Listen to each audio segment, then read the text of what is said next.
Hello, everybody, and thank you all so much for tuning in. You are watching the Vuyo show. I'm coming to you, of course, from New York City with a jam-packed show just for you today as we are unpacking the world of creative strategy, world of art direction, and entrepreneurship with my guest today. You're seeing her on your screen, and she is also joining us from the New York City and New Jersey vicinity. But we're going to be unpacking so much today, so please sit back, relax, and let's enjoy the next couple of minutes together with the founder of an incredible brand called 11 and Rose. And here she is, the one and only Cristine Jacquez. Hello, Thank you. Christine. Hi, thank you so much for having me. I'm so excited. I'm so Happy Friday. excited to have you here. I mean, just for context to the audience watching, we met recently at a fashion launch for an incredible fashion brand called Diara Blue, and we had probably a 5 minute conversation, right?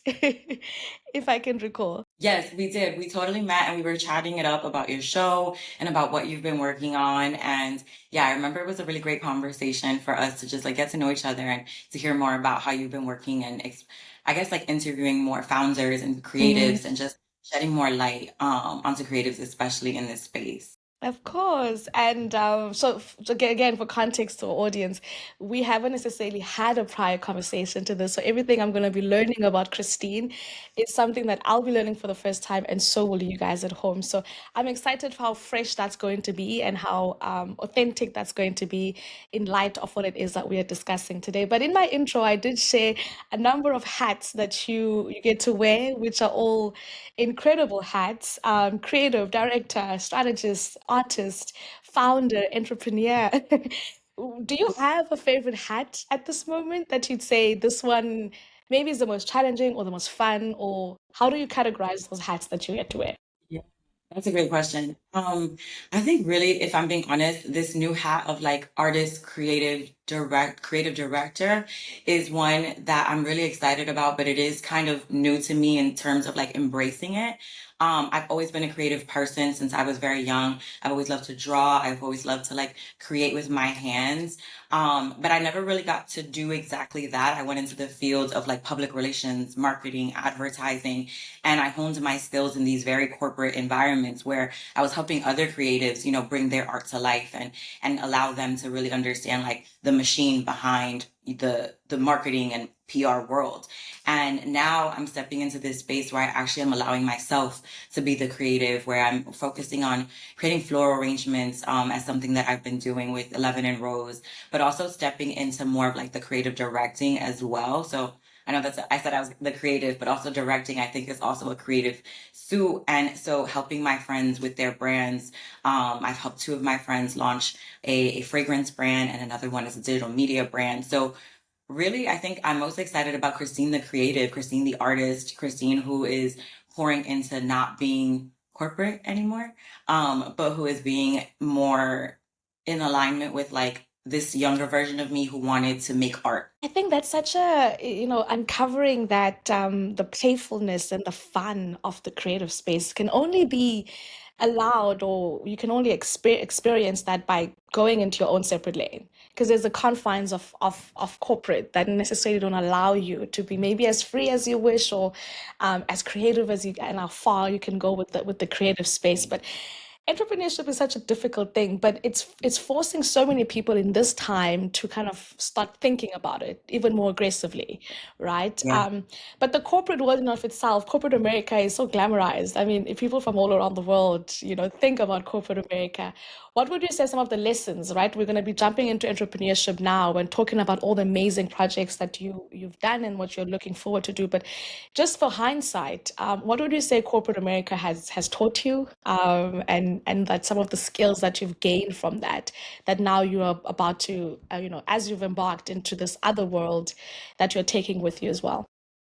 Yeah. I definitely think structure. I think the structure that I was able to like participate in and learn from in these corporate spaces, like there are standard operating procedures for everything. There's a very specific way to do everything. There's, process and there's like levels, everybody has different titles and things like that. And so having that very rigid structure gave me a lot of structure as somebody who is a creative, but who also is a logical person.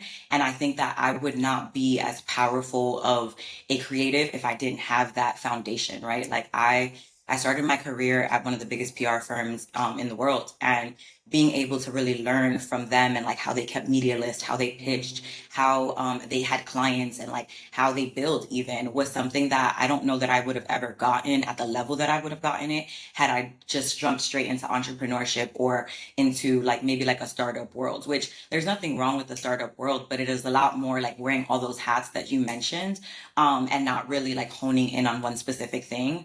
I had the blessing to be able to work in a lot of different areas and learn those skills like on the job. So like I started in public relations, as I mentioned, and I learned everything there was to learn about public relations at the time. Then I moved over to digital, more social, and I was learning all about like social media management, community management, creating content. Then I jumped into influencer management and I learned what there was to learn about influencer management. I did that contract strategy, vetting creators and influencers.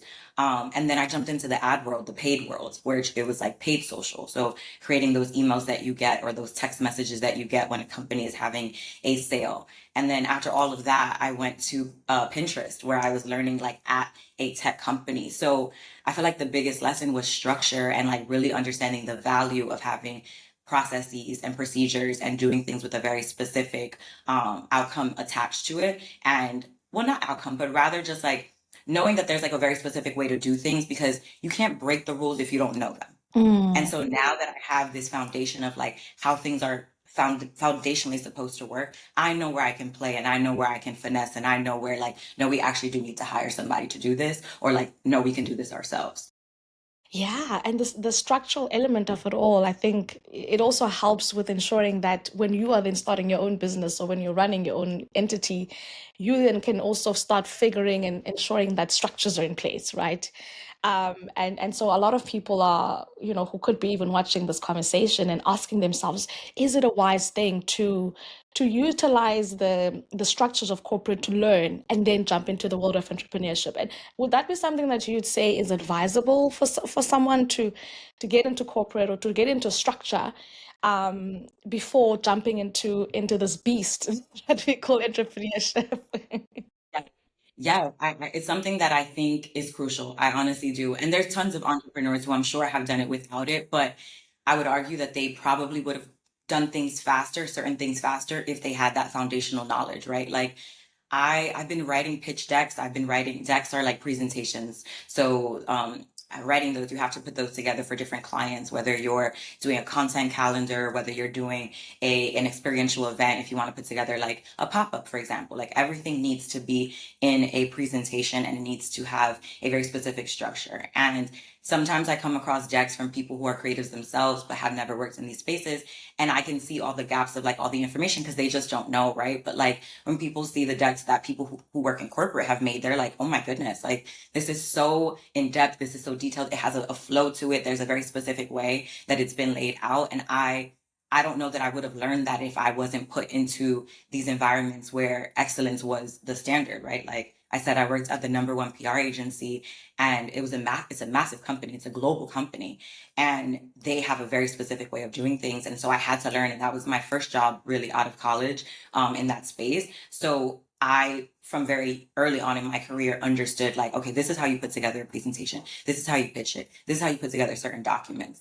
And if I do say so myself, my documents are like some of my favorite things ever because there's a very organized way to present information, and also like a very, almost like, what is the word that I want to use? Maybe not organized, but rather it's just like formulaic, right? So once you have that formula, you can just replicate it for other things.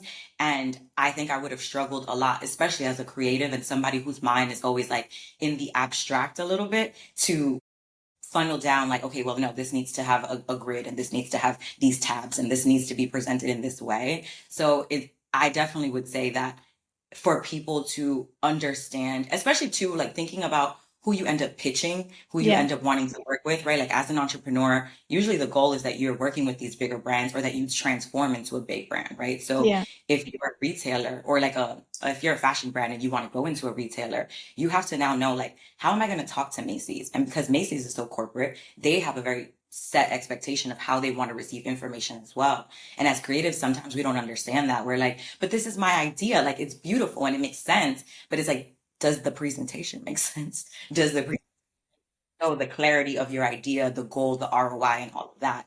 And so it's an exercise in really understanding how to organize your own work and your ideas and build things that can then be shared with other brands that are used to this kind of, environment. Yeah. And you are now currently, you've done consultation for brands like, SSK, which is a fragrance house, Guzang, which is an incredible, digital media platform. But having working with those brands who are on the rise now, who, we are starting to learn about, who are building their legacies, having also worked with brands like Pinterest, right, who are powerhouses in the world of tech and fashion and lifestyle and the number one PR agency, would you necessarily say that it does have an effect to your brand kind of leverage, having worked with such big brands? Does it change the conversation when you're pitching to be able to say that you've done work with the likes of Pinterest? Or would you say, as you're entering into entrepreneurship, it doesn't necessarily have an effect? No, I think it does, again, because I Mhm. think it gave me all this foundational knowledge and it gave me access to all these different lanes, right? Because even though I worked at Pinterest, my title there was I was a strategic partner manager, but really what that meant was that I was managing a program, a global program, and helping to roll it out, etc. But within that, like managing the program, that's also teaching me like how to work with other partners, how to work with paid, how to work with marketing, how to work with comms, how to work with all these different people and how to speak their language. And so when I talk to now Husangs, right, I'm like, okay, well, who is your media person? Like who's running comms at the business? Who's going to do social? Who's going to do paid social? Who's going to do experiential? Who's going to be running operations? Because I have an awareness of all the parts that go into bringing one program to life. I now can bring that expertise to Husangs and let them know that like, yes, you are one person with a dream, but like, what does your team look like? And what are the departments that you have set up? And how have you set them up? Because this is how it's worked in corporate and this is how they set it up so that you can then mirror that in your own business because it's a well-oiled machine, right? And if it's not Yeah. broke, don't fix it. So for me, it's like looking at the structures again that we had in place at a Pinterest, at these PR agencies, and helping these now new brands who've never worked in this space understand all the departments and all the layers and all the different people that they need to have in place in order to be a functioning brand. Mm.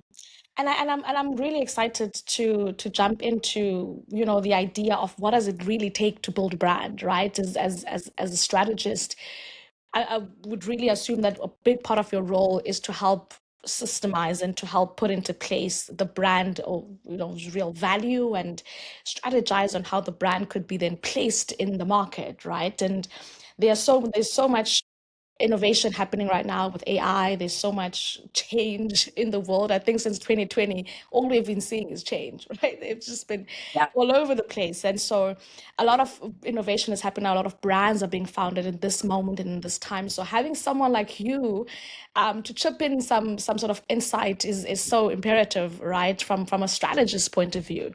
What would you necessarily say are some of the top advice that you, when sitting down with emerging, upcoming, starting out brands, that as a strategist, you ensure that they have foundationally within they brands? Yeah, that's a great question.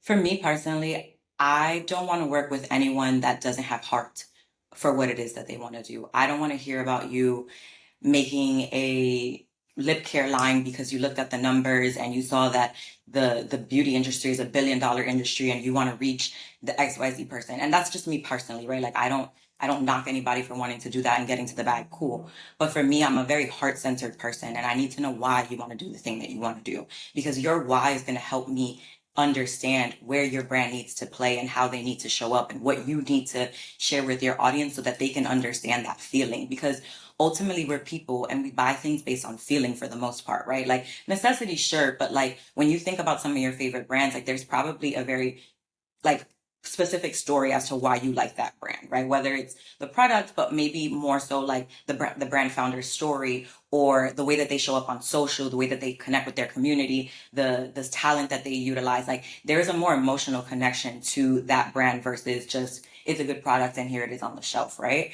And so for me, it's always like, what is the reason and what is your why for this? Like, what do you want to do? And I've only worked with like in my corporate life, it's been all these brands and I didn't have a choice, right? So they're like, we're going to make a new face wash that doesn't have a bottle. And it's because we saw the research and here's your job. Go talk to people. We want to talk to Gen Z. And that's all you've got. Like, okay, so I got to make this exciting. I got to do it. They don't have a heart. These are the P&Gs of the world, right? Like they're making it because it's profit. But when it's small businesses that want to grow, it's like, what is your rationale for why you specifically want to bring this into the world and why you are qualified to do that? And a lot of my conversations are really organic in that way, like just getting to know people and why and their why. And with that, again, it helps me understand positioning. It helps me understand like even things that they don't see for themselves, right? Like when somebody's telling me something, it's like, oh my God, but this speaks to like your ancestry. This speaks to like a gift that was from your family lineage, and you're now given the opportunity to bring this forward. And like that's a beautiful thing. So let's lean on that. Like let's talk about that. And I think, yeah, I think that for me, it really always starts with that. I don't want to work with anyone who is just like, I want to do this because there's money behind it. It's like, no, I actually want to do this because again, it's an ancestral dream. Or like my grandmother used to make perfumes in her house for like her friends and whatever, and she never got to do that because she had 18 kids and all these things, like stories that are really familiar to me, right? Like I'm somebody who comes from a very creative family, but I'm also a first generation Dominican woman who was born here in the States. And my parents and my grandparents didn't have the resources that I have, and I now get to dream. So when people I meet that also get to dream for the first time, that to me is like, yes, like let's make magic, let's do it. And it works. And in terms of story, I mean, you're sharing a bit of your story as well, right? In just giving us context to you as a person as well. What is your story, right? What is the story of Cristine? I mean, you're building and growing your own legacy as a creative, as a strategist, as a founder. So if you were to unpack and lay out your story, right? Because in this day and age, like story is a big thing when it comes to social media. Everyone wants to understand why should we buy from you? So what is your story? So if you were to encapsulate your story, what would you say it is? Well, I got a little emotional. Honestly, like sometimes I just think about it and I'm like, yo, I'm just a girl from the hood who dreamt big, like who never thought that I would get paid for my ideas or for like loving to make things beautiful. Like I'm an aesthetic queen. I want everything to look beautiful. I want everything to feel beautiful. I want everything to feel like love and like community. And I grew up in a huge family. I grew up in a huge Dominican family. Like I said, first generation, hardworking entrepreneurs. My grandparents came to this country, didn't have anything. They started a restaurant business, then they opened another one, and then they went back to DR eventually because they just didn't like living in the States. They didn't like the lack of community. And for me, I'm somebody who's born from people who had a lot of creative talent, a lot of creative gifts. My grandmother was one of the best cooks that I ever knew, and they didn't get to explore that. And so I hold a lot of that in my heart, that I get to have this dream of being creative and like an artist in a way that they didn't get that opportunity for them. It was about paying the bills. And so I grew up marching to the beat of my own drum. I always wanted to do things my way. Like I never thought that because somebody did it this way that I had to do it that way. It was like, if that doesn't make sense to me, I don't want to do it. And I've always operated like that. Almost in a sense of like all the rules are fake and everything is made up is really a motto that I hold, where everything in this life was somebody decided, right? Like somebody decided we're going to drive on this side of the road and we're going to do that. And so for me, I have this energy of like everything, if everything is made up and everything is like you can just do anything, then I want to live in a way that is true to that. So I'm sorry, I feel like I answered all over the No, place, it's but like good. Yeah. it's like hard for me, I think, to encapsulate because I'm also coming into this in the moment, right? Like I haven't announced anywhere. This is actually the first time I'm saying this, that I quit my six-figure tech job because I wanted to march to the beat of my own drum. I wanted to give myself the opportunity to really be a creative and an artist because I know what it means for my lineage and I know what it means for like my future generations to see that we can dream in that way. And for me, stepping away from corporate was me really owning that I'm somebody who has a very clear dream and I'm going to pursue it, even if it doesn't make sense for everybody else. And I grew up with a dad who was very firm on like structure, which is hilarious because I'm here like everything's made up and whatever. But my dad was, he dropped out in the ninth grade, and his biggest thing was that he wanted us to all be educated. He wanted me to have a corner office. He wanted me to have titles. And I did all of that. I did all those things. I got to be at the top of my field in everywhere that I worked. And that was fulfilling for the moment, but I realized that was his dream and it wasn't mine. And I fulfilled the dream for him to see his children be successful, to be this corporate exec. Like when I talked to him about hosting calls in Asia and in the UK and things like that, like he's like, oh my goodness. And now I'm like, no, I actually want to paint and I want to make flowers and I want to help other brands that are aligned with my heart. So I think if I had to encapsulate my story, it's a story of like wanting to dream for the people that couldn't, wanting to step out on faith and knowing that my ancestors are pushing me forward because it's something that they could not do and it's not something that was available to them, but it's available to me. And how could I not take that opportunity to try? I'm sure they're so proud of you for all of the accomplishments that you've had so far, and are proud of you for what you're about to accomplish. Because, it's one thing looking back, but it's also something looking forward to say you're about to get into, a space that is the epitome of an American dream, right? Having your own thing is what the American dream is about, and having that succeed is what the American dream is about. So I'm sure they're very proud of you. Right? Yeah. More than anything, like proud about this lane because I come from a family of entrepreneurs. My dad is a very successful entrepreneur.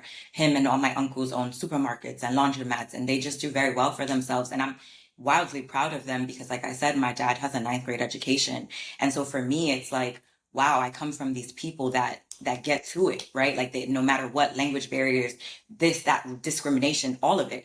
And I now get to be an entrepreneur in an artistic way. I now get to do something that is not, like a laundromat and a supermarket. Those are like staples, like their business. Like there's not a whole lot, not that there's not a lot of creativity. They can be creative in there. They ask me for help, signs and things, but Yeah. like to really make art, like to really decide that I want to paint and that I want to do flowers and that I want to help other people bring to life certain parts of their brand, but only on my terms, right? Like if you're a heart-centered brand, I don't, as I said, I don't want to deal with anything that's like not in alignment with that love and that like heart.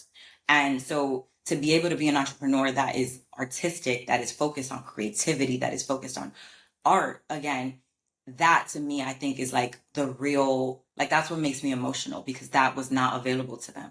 They were creative by necessity, but that was as much as they could get because everything else was based on survival. Yeah.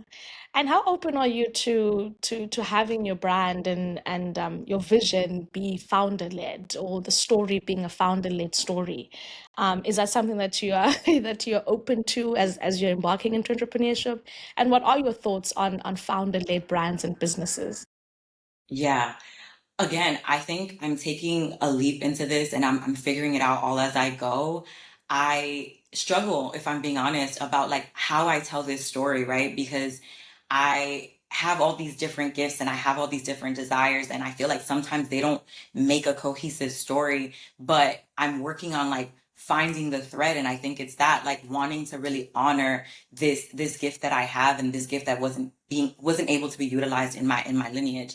And I think that I'm trying to find the ways to humanize myself in my story because people I feel like on social media see me and they're like, Christine's a corporate success, like just traveling here, traveling there, always at Pinterest. And it's like Christine cries a lot because Christine is very sensitive. Christine is an artist. Like Christine doesn't know if she's showing up authentically. Christine is scared of like being perceived. Christine sometimes is like, why do you want to do this when you don't even like being in like, like saying yes to this interview was me saying yes to trying to take up more space and trying to really stand in this truth of like you are somebody with a dream, you are somebody with a story, you are somebody whose story is meant to be shared, and you have these gifts. And I don't believe that God gives us our gifts for just us. Like, it's not just for me, it's for me to share and for me to unlock somebody else's gift and for me to help somebody else see what is available to them. And so I think founder led stories, when they do that, when they show you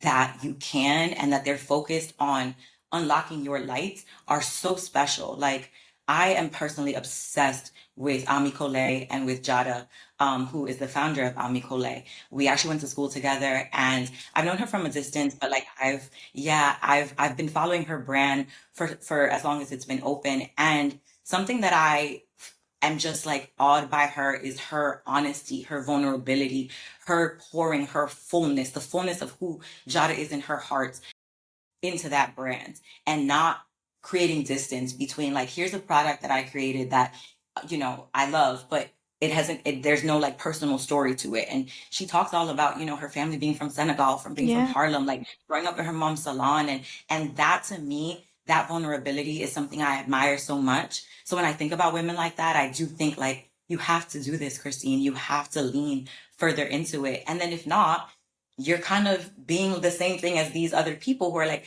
well, I wanted to start a brand because there was money behind it. And I think that, like, that's just not who I want to be. And so in some, I think it's really powerful, but I think there's a very specific way to do it. Like, it's not just to tie yourself to a brand and be like, here's the face of like whatever. Like, I think when you have a story and when it's something that is on your heart for real, and I keep saying that, but I know that I have to do this because it's something I can't stop thinking of. Mm. And I also know that I have to do it because of the ways that I get signs. Like, when I start to do something really creative, like this happened to me the other day. I was cooking. I started I have like so many talents, so it's like that's also a hard part, right? I love to cook.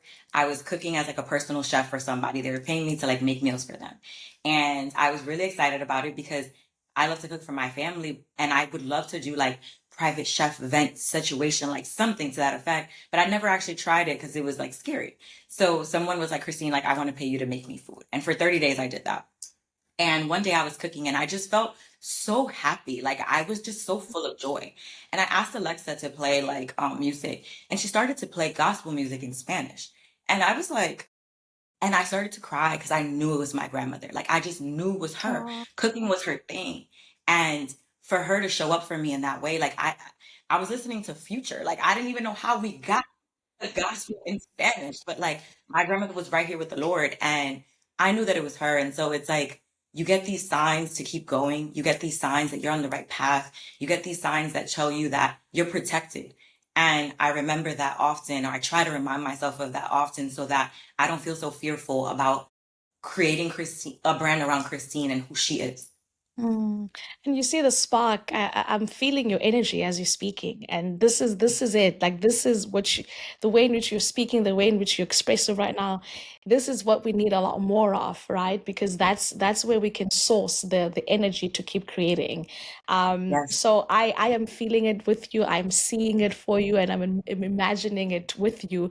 And I'm sure anyone who's watching, who's also felt the way that you're feeling right now, can attest to how amazing and that joy that comes with doing what you enjoy doing, with loving what you're doing, and it's reflective of you right now. And your story is so first time I'm hearing the story. So as I said to our audience earlier on, everything you're hearing, I'm hearing for the first time as well. So as I'm sitting here, I'm thinking about just I am excited to see you continue to share this story because it's a resignation of a lot of people have the same story. A lot of people, could share, could connect, and could see themselves within your story. So I am looking forward to seeing you share more of it as we are connecting with what it is that you're doing. 11 and Rose is something that we cannot, put aside when we are speaking about Christine. So I'm intrigued about the name. What connection does that name have? And if you could just share what that business is as well with us. Yes. So it's actually a funny story. So my birthday is 11/11, November 11th, Oh, and wow. I'm somebody who loves 11/11. I love seeing angel numbers and such. And so I've always felt really connected to that. And I've always felt like just really special, if I'm being honest, about that day and just like having it. And so I think it was, oh my gosh, it was like in 2018. I was working in influencer marketing, and a couple of friends of mine were like, why don't you manage us? Like, you do this at work, you're so good at it. Like, please just manage us. And because they kept asking and asking, and I think coming from a line of entrepreneurs, like I said, I was just like, okay, I'm gonna just try. Like, let's just see. So I thought about like what I wanted to name my company at that time. And I was like, I really want to, again, do everything rooted in love. And I wanted to do something that felt in alignment with my heart and not with like this corporate world, because I could talk about that all day about the corporate nonsense, but I'm not. But I knew that. And at the time, I was also exploring just like different things in spirituality, like crystals and things like that. And so at the time, my cousin had bought me a rose quartz crystal, which is all about like love and like just like calling in that energy. And so I thought about it and I was like, you know what? What about if I just name it like 11 and Rose? Because I knew that like my birthday was like so special to me, and it's like a wish come true. Everybody makes a wish on 11/11. And then Rose, because of the rose quartz crystal that she had given me, rooted in love. So I named it that. And I think I had that company for like a year, but I realized I hated it. I hated it so bad because I was reading contracts all day at work. Then I would come home at night and have to read more contracts, and I'd have to negotiate with more people. And it was just too much of the same. And that's not truly like my desire. It's something I was good at. I was negotiating left and right, bringing people down like, oh, no, you want 100, we're going to give you 40. And like, it was just like, it was easy, but it was not fulfilling. And so I decided to like wrap it up. I was just like, and I never really promoted too much of it either. Like, it was something I did with a few of my friends. I had the brand, I like had all the Instagram logos and things. I had the LLC, but I didn't really say anything. So when I kind of just wrapped it up, I was like, whatever. Fast forward to 2 years ago, my cousin was celebrating her 30th birthday and she wanted a bloom bar. At this point, I had started making floral arrangements for myself. I was going through a really hard time with like in a breakup, and I needed something to help like ground me. I needed a practice that took me out of my mind and put me in my body. And so I started making floral arrangements because for me, it's like I can't think of anything else while I'm making this arrangement. I can't think about the past. I can't think about the future. It's like, does this flower and this flower look good together? Does it all look good? So I started to make those arrangements and I started to share them on my social media. And so my cousin was like, you're just so good at this. Like, can you just like host the bar for me at my birthday? And I was like, yeah, of course. Like, I'll buy the stuff, whatever. So when we were like putting everything together, I was like, oh wow, like if I'm gonna have this bloom bar, I can name it 11 and Rose. And Rose is a flower. So like I was like, oh, this is perfect. Literally, so her sister made me a little sign. I think I have it somewhere in my room. And it says Bloom Bar by 11 and Rose. And that is how it started to be more of like a floral business, right? Which is how I launched it. I launched it as like, I'm doing floral and community events because I also wanted to bring people that same kind of healing that I found with flowers, where it's like, we all have so many stresses, especially in this environment with this government. We're not going to talk about that. So everybody needs something, an outlet. And for me, flowers was that. So I wanted to bring that to life. And it's kind of like that saying, I don't know if you've heard it, like once you start walking, like the road appears. Like it's like Yeah. there's a phrase about, yeah, like not really being sure, but like once you start walking, the road appears. And that's kind of how it happened, where it's like I started to make floral arrangements. I started to like show up at my cousin's birthday. People started to ask me, like, will you do a pop up? I did a pop up at a local cafe by me. They do like a small business Saturday, and they had me bring my cart of flowers. I did a few other events, and then at the same time, my friend, her cousin was trying to launch a media company. And she was like, Christine, like her vision was like the Fashion Bomb Daily, but for African fashion designers. She's like, she herself is Cameroonian, and she wants to tell the stories, the beautiful stories of that's coming out of the continent. Because as you know, there's probably very few of people highlighting like the actual beauty. It's more so about the struggles or about the lack of resources. And it's like, hold on, hold on. They actually get into it over there. Okay. So wait. And so she wanted to really share that. And she really wanted to highlight and spotlight her home country and also people across the diaspora. So we got on the phone one day, literally like, she's like, oh, Christine, Terry told me to call you. So I just wanted to ask you a couple questions. We're on the phone for hours. I ended up learning later that her friend like recorded me because she was like, you were just sharing so much. Like, I didn't Instant. understand. Like, it was just, yeah, it was just so Yeah. much. So we spoke in March of 2022. When I saw her in September of 2022, she had gone from 3,000 followers to 48,000 followers based on our Wow. conversation. And I was like, oh my God. But like I knew because again, it was a heart centered project. Like she has so much passion. Mind you, Idel was the founder of Busangs. She is an MP. Like Idel is a medical professional. This was something that she was truly taking time to write the blog post herself, write the captions, find the artist. And when we met in September, she was like, there are now brands that want to collaborate with me. There are people that want to fly me out. Like, what do I do? So we had a whole other conversation. Idel is now, or well, Gusangs is now inducted into the UN consortium for like, they have like a fashion consortium. Like where she has gotten now or gotten to now is a result of these conversations. And so it's kind of like 11 and Rose started as one thing and it continues to like morph into all these other things. And now we're kind of like a creative house is what I would say. Like that's kind of my vision for it. It's a creative studio. That's kind of the direction that I'm going in, 11 and Rose Creative Studios, because I'm producing events, but I'm also doing strategy consultation, but I'm also still making floral arrangements and I'm still trying to find ways to like cook and like bring that to life. Like really trying to utilize all my gifts in one way because they're all rooted in the same thing, I think, which is like deep love for community, for telling real stories, deep love for like artistry and really understanding that. Like Idel's images are beautiful.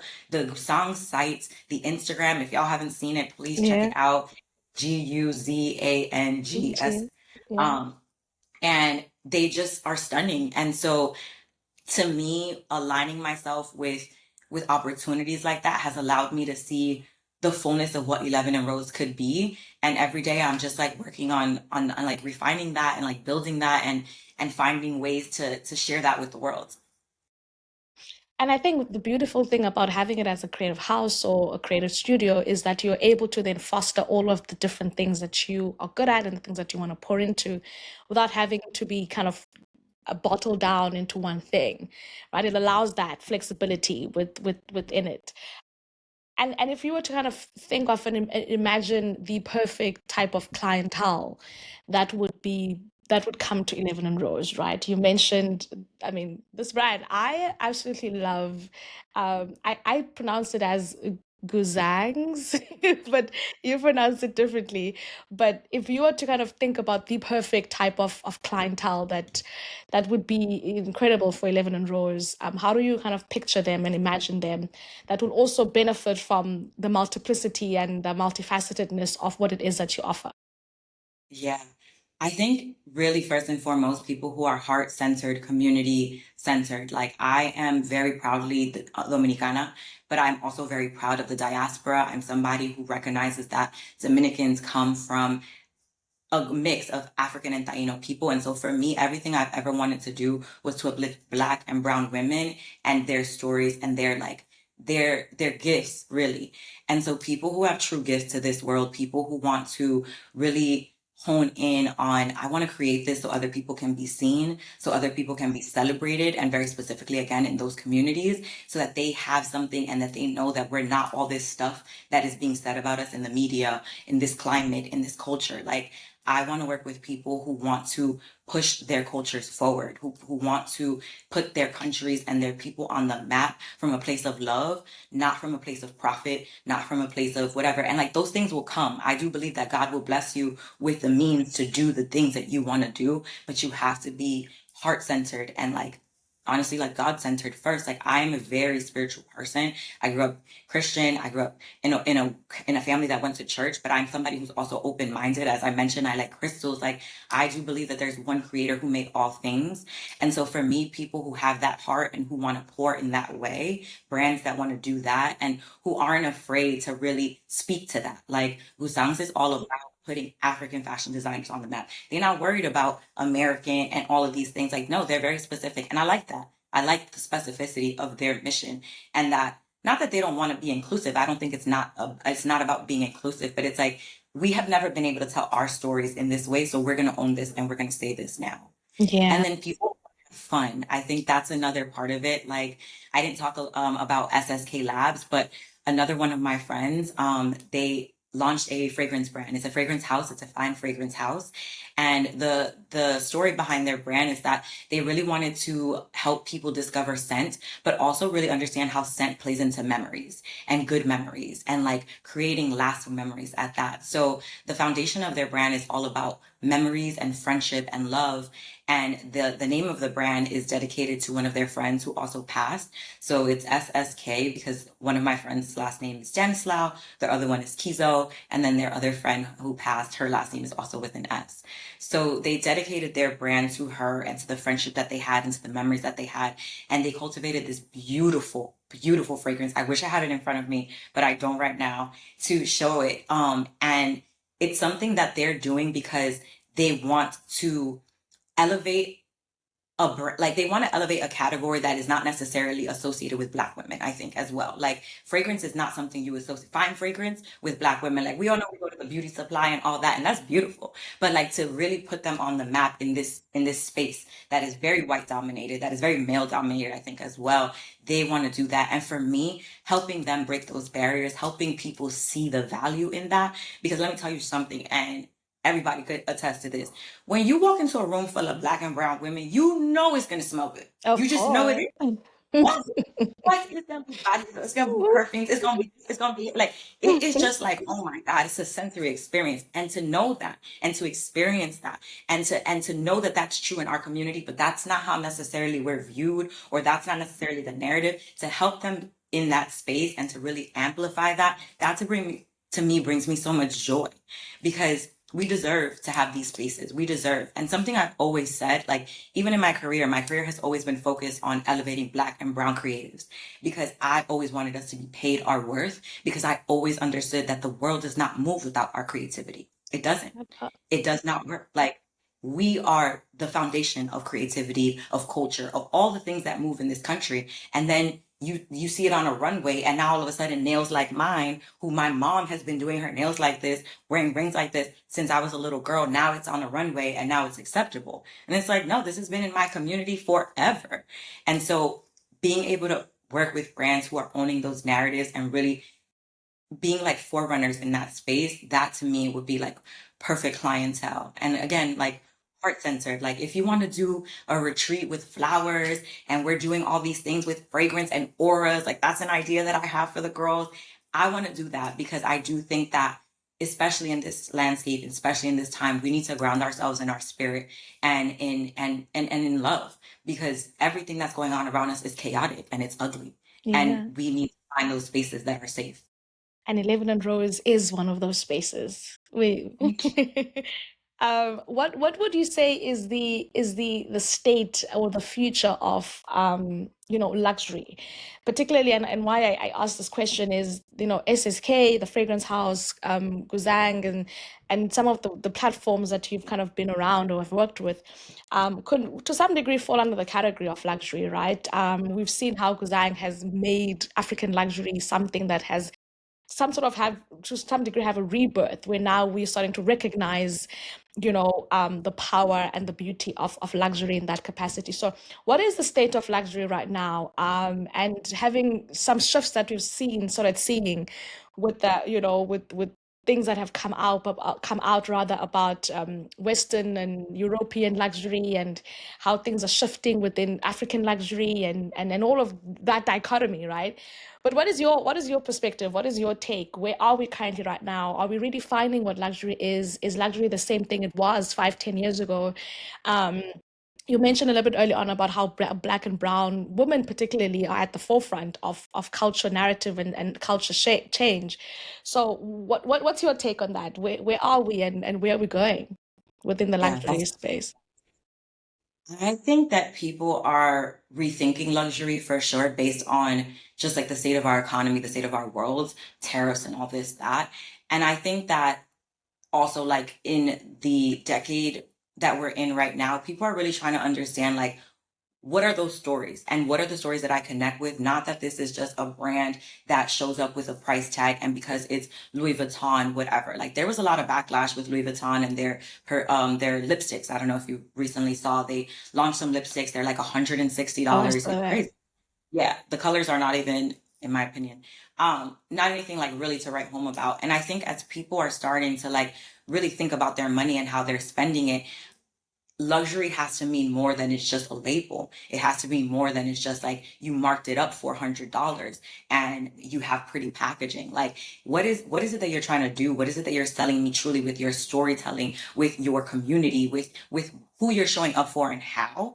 And I think again, as like Black and brown women choose to send their money, I'd rather go support an SSK Labs because I know these founders are women who actually took the time to do the research, to pull their communities, to really integrate their own understanding. Like they have two oils in their kit. So it's a perfume and then it's two oils. That to me is very indicative of the culture that they're servicing, right? Like we have grown up with oils. We've grown up always having like layered scents. And that is a storytelling element that's true to their cultural foundation. And so being able to purchase from a brand like that versus like y'all made oils because it was a market research experience. I don't think that people are going to be spending in the same way. And I think that as we progress to a society that starts to really realize that we are in community, we don't operate in isolation. You need to think about the brands that are really showing up for the communities that you want, and they're not doing it just for the clout or whatever. And I think we saw a lot of that too with like the 2020 George Floyd protest and what that required of brands to come out and say they were doing all these things. And here we are, and ain't nobody doing nothing. It's like, okay. And so now the brands that are truly from their heart and soul doing that are taking the steps. And I think those brands are being supported. So it shifts luxury to like luxury with a story versus luxury for legacy. And I think that like Gucci brand, like those are legacy brands, but if they don't continue to innovate, I don't know that they will compete with some of these other brands that are now finding the resources and that are finding their voice as well. Like, Ami Collet unfortunately decided to close, but I know fully in my heart that there is going to be an Ami Collet second. I know that there's going to be something else that Jada creates with all the experience that she took because unfortunately she was one person in a machine. And again, when I think about corporate and why I stepped away from corporate, it's because of these machines, because they have very specific things that they want to do. They have very specific people they want to do them. They have very specific people in mind that look a certain way. And when you step outside of that, you're not valuable to them, or you can't play in that space with them. But when you now create your own spaces and when you have a community that is willing to rally around you, then it's like you've shifted that. Yeah. They don't need to go buy. They can go buy from you. And I do think that whenever she decides to launch whatever, it's going to be, people are going to run for that because people are just like, I cannot believe. Like I'm on my like sixth order. Every time I get an email, I'm like, oh, like, they still have stuff. Let me buy some more. Like, and I know that that's the case. So I think that luxury in this world that we live in is going to shift from, again, legacy, just like because, and more towards feeling, emotion. Like even with creators, I think too, like people that are, inauthentic in their expressions are not people that are going to see success on social when you're just like doing everything poised and perfect. Like the world is quite literally sometimes looking like it's falling apart. So people need to see that honesty. People need to see that authenticity, that relatability. And it's like, you can see it yourself, I'm sure, like on social, like the girl when Cardi B, let's talk about her. When Cardi B was on social with her teeth, the way she had them and was talking and joking, that's how she became famous. And she's maintained that. And naturally she's like evolved and elevated and she has access to all these new things. So whatever, but like she is still true to herself. And that is why she wins. That is why people love her so much because she doesn't let the glitz, the glam, the money change the authenticity of like in her soul why she knows what she's doing. She knows that she's a girl from the Bronx who never could have imagined this. Yeah. And now she has that. So I think these other brands, they'll exist because money is money and they're backed by these massive machines. But I think as we think about new brands and like indie brands that are now playing in the luxury space, the ones that will continue to win are those that have authentic stories that really want to reach the communities and do it in a way that is authentic. Not like, oh, I have stats and Black women are buying by this much, so let's show up at Essence Fest. Like, no, that's not what we're doing. And I love the brand. I mean, Ami Collet's, I've been following the journey, even before the closure and the announcement, because when that happened, it became such a big story, right? And it's like a case book study, a case study, story, that when you think about what it takes to build something with the idea of community, that is a perfect case study. You're like, let me read that to understand how to build community. And when it comes to community structuring and building, what tips would you, or even one tip that you would give to someone who is indie, who is starting something new, that wants to understand how to position themselves from a communal standpoint, from social communal? How would you say they should start thinking, in order to ensure that they have community as part of their journey, and that they're incorporating that? Because sometimes people are like, let me just focus on the product, make sure that the product is perfect. Yeah. um, but as we're learning now, that community is a big part of ensuring that a brand and a business is growing. So what tips do you have with regards to that, that you could share with our audience?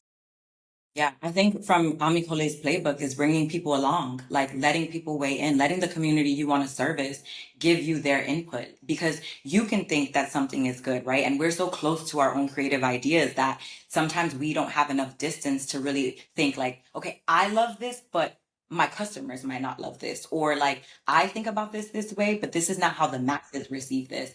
And that's just like the name of being an artist. Like, that's just the name of the game, right? You got to sometimes take a step back and let other people kind of help you see things more clearly. So for me, it's really bringing people along and bringing them into the fold, allowing them to like help you either name things or just like give you their opinions. I think something that Ami did really well was they were always like surveying their community. So they started on social media. They were always like asking questions and showing prototypes and doing things so that when people actually got to see the finalized brand, they felt so invested in it that they had to buy it, because it's like, I remember when she was posting the tubes and it looked like this and now they look like that because I voted. And it's very like similar to like game shows and stuff. Like when we think about like the Love Islands of the world, right? Like people get so invested in individual stories because they've been taken along, they're voting and they're like keying in. So for me, it's really allowing yourself to bring them in and not be afraid to share like the process, share the part of it that is like unfinished, the part that is like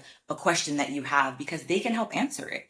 And that's something also my friends did with SSK, like constantly asking friends, family, community, like people that they wanted to buy the brand, to take surveys for them. Like, would you pay this amount of money? Would you pay that amount of money? Do you think this amount? Like, what's your favorite perfume? What's your favorite scent? How do you feel about layering? Do you know what it is? And through all of those surveys, they were able to really come up with the strategy and the pillars that they were going to then create their content around. Because it's like, knowing that most people don't know how to layer perfume, right? Like that's kind of like a little bit of a mystery. Everybody's like, oh, I want to smell good, but there's an art to that and there's a way to do it. And so they now have an entire pillar of their brand that is all about education. So they have, it's like SSK Labs 101. And it's literally, they bring in their perfumer, because they've worked with a perfumer, to answer questions about like top notes, middle notes, base notes, how you layer, like what are you looking for? Because they understand that education was a piece that was missing for most people, even though that they would pay $200 or $300. They didn't have like the foundational knowledge to really appreciate the product. And that's a barrier to purchase, Yeah. for others. So in doing that, you then start to uncover the things that your audience is desiring and what's missing also from the market. Like that was something Jada talked about, where her constantly doing research helped her understand like what were the colors that were missing, what were the textures that were missing in like her in product. And that all influenced how she showed up with Ami Collet. And I have Ami Collet on my face right now. Like, it's Ami Collet down. I'm obsessed with that product. I apply it with my hands. And it's like the skin tan. And for me, I know that that's a result of her asking people like, what don't you like about this? And what don't you like about that? And really serving. And she worked at Sephora. So like she understood very deeply.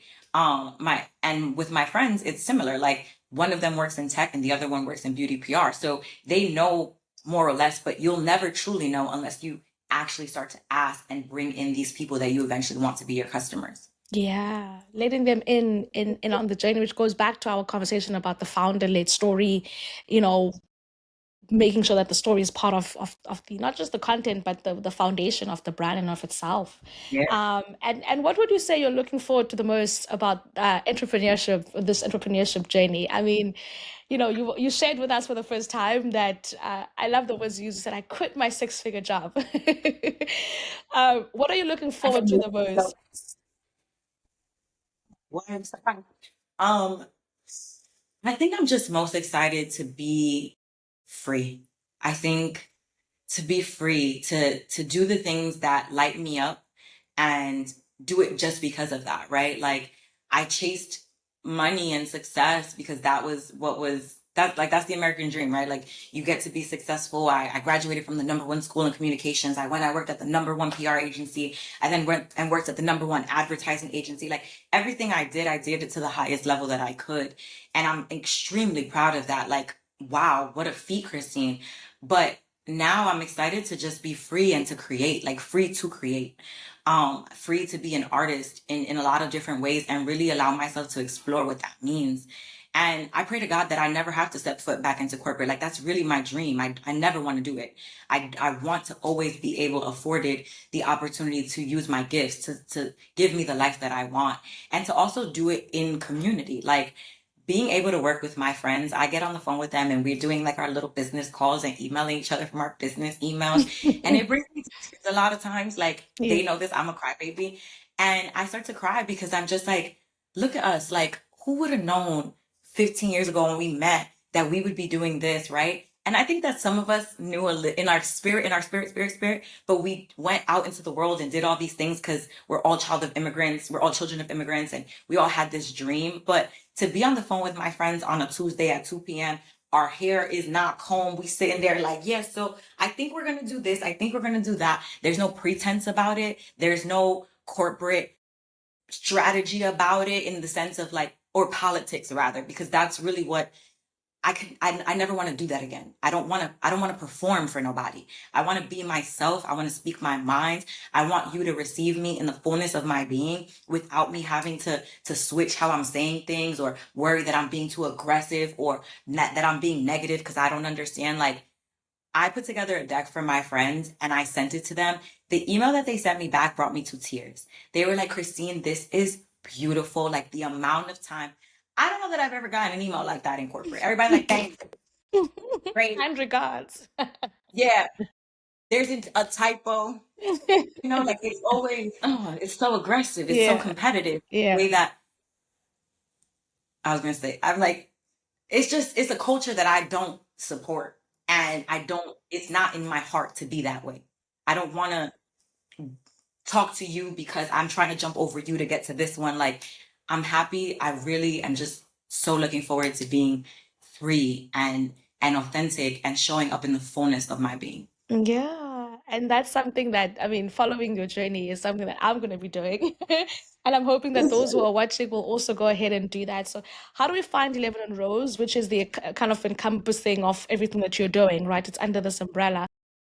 So how do we connect with that? How do we make sure that we are plugged in or join the community or be part of your community? How do we go about doing that? Yeah, so on Instagram, 11 and Rose. So it's ELEVENANDROSE. And then it's the same for that on my website. So www.11androse.com.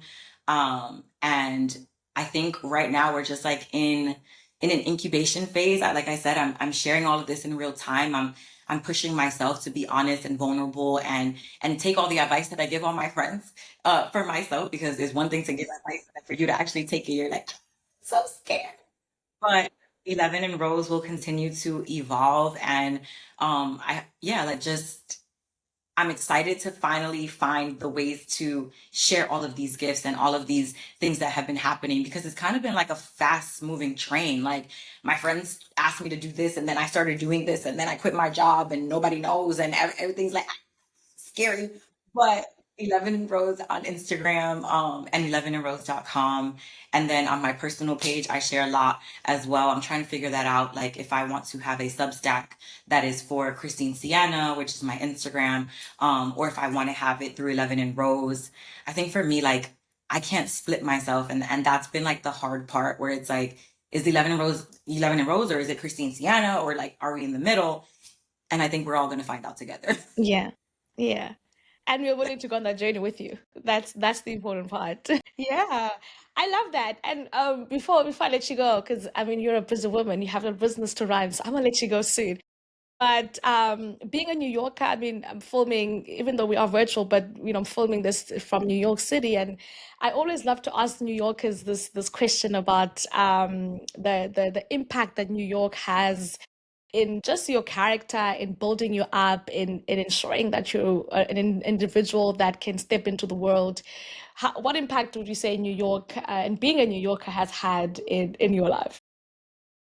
I think like the adventure that is New York, you could walk outside, you can see somebody having a flea market, you can see an art show, you can see somebody performing, you can get this kind of food, you can get that. Like the true cultural mix and the true like creative experience that it is to walk through New York City. Like nothing is ever the same ever. I could walk down the same street every day and it'll be something different. And I think that to me was really beautiful to see because I went and I lived in Connecticut for a little bit and I also went to Syracuse. So I lived upstate and that was not the case. Like it's very homogenous in a lot of these places, or there's a lot of like the same, and there's not like that cultural like shake up of all these different things. And I think as a creative, that's probably what inspired me the most. Like I could walk around and I'll get like 15 different pictures of all these artistic things that light up my soul. And I just walked 5 blocks, right? Like I didn't even have to do anything special. And I think too, I think New Yorkers are, we're about it. Like we're real hustle and grit. And I think being a little confrontational is something that is actually a positive. Like I'm somebody who is very passionate about what I believe in. I'm very passionate about the things that I care about and that I love and that I hate as well. And being a New Yorker kind of gives me that ability. I feel like sometimes with women, you're like, you're supposed to be meek and kind and all these things. And when you see the Cardis of the world and when you see like these women from New York that, yeah, you're soft, you're cute, you're beautiful, but you could get it popping too. I love that. I truly do. It's the duality of both, and I get to be both. Like I am both aesthetic and this and that and the third, and I'm also like, what's good? What was that? Because you need to be, especially in this space. I think it's like you have to have audacity to be an entrepreneur. You have to be audacious to want to stand 10 toes down on like, this is the community that I serve and that's what I'm doing and that's why I'm doing it. So I feel like New York gave me the appreciation for both those things. Like you can find art anywhere and you can be inspired by these things. And you can also be somebody who is about it and audacious. Yeah, I love audacious. Audacious is such a it's such a scary word in this time because with social media, a lot of Yeah. people are afraid of being audacious because they don't want to come across on social media as, being audacious, right? You want to come off perfect and everything is great and everything looks good. But I love that word. So thank you for sharing that with us. Recently had New Fashion Week. I don't know if you're part of the happenings. No. Yeah, it was a lot going on in the city, but yeah, that just ties back into the New York conversation. But Christine, is there anything else that you'd like to share to give to our audience? Anything that you'd like to make sure that you mention in this conversation? I think that really knowing that if you always set out to do things from a good place, from love, from a place of like, I want this to be reflective of my joy and connecting with people from an authentic place, that nothing really bad ever happens. And I say that as somebody who was laid off. I say that as somebody who was, you know, kept from being promoted oftentimes. Like there are so many things in my life that I thought were failures, but because I know that I was being true to Christine, that I know that I was marching to the beat of that drum of like, I want to be creative, I want to do things rooted in love, and I want to be this type of person. Everything that happened to me happened for me. And it was never anything that I was not going to overcome, right? Like when I got laid off from one of my jobs, I was like, the world has ended because what do you mean? And now looking back on it, I now know that that gave me the confidence to leave my job, being like, actually, you landed on your feet. You ended up working at these huge companies. Like, how could you ever think that you were not protected and that you were not being guided and that you were not being true to yourself and like keeping God first for real? Because I pray about everything in my life. I'm like, I want to do this. What do you think? I want to do that. What do you think? Like everything, I bring it to God. And for me, knowing that because that is true about who I am, nothing bad can truly ever happen. Everything is in service of the dreams that I want, and everything continues to be that. And even if I can't notice that in the moment that I'm living it, because it's hard to be like, I wasn't good enough, I wasn't this. Like looking back on everything now, I know exactly why everything happened the way that it did. And it gives me the confidence to keep moving and to keep going, even when I'm a little scared, where it's like, okay, I'm afraid to do this because I don't know how it's gonna end up. And it's like, it's gonna be fine. Regardless of whatever, it's gonna be fine. Yeah, So I it's think that, going to be fine. And whenever the challenges of entrepreneurship or whatever the case may be, I hope that you'll come back and watch this yeah, conversation so that you can be reflective of the spark and the light and the joy that being creative brings out of you, and that it will be a memory that you'll hold dear to your heart. So thank you so no, much for thank you. coming. Thank you so much for giving me this opportunity to really step into this and to really use my voice and to really share for myself as well. Like I'm so grateful to be able to share with everybody that's listening. But to your point, having this proof point for myself to be able to watch back, because there are undoubtedly going to be moments where I'm like, what was I thinking? And I'm gonna look back and see like, no, Christine, like, it's just that sometimes you get afraid and you let your mind get in the way, but it's like in your heart, you always have known. You've always known. Yeah. I think the two words that I'm taking from this conversation is inspiration and insight. And I'm hoping that you at home who are watching from wherever you are around the world have received that as well. I hope you've been inspired by Christine's story. You've also maybe been inspired to go ahead and start your journey into entrepreneurship, into anything else that you have been wanting and yearning to do. And Christine has given us the push this afternoon, day, or evening to do that. So I'm very, very glad that you tuned in onto this episode. Or if you've also just been, learn from the insight that we've shared. I've learned so much about, strategy, about insights, about luxury.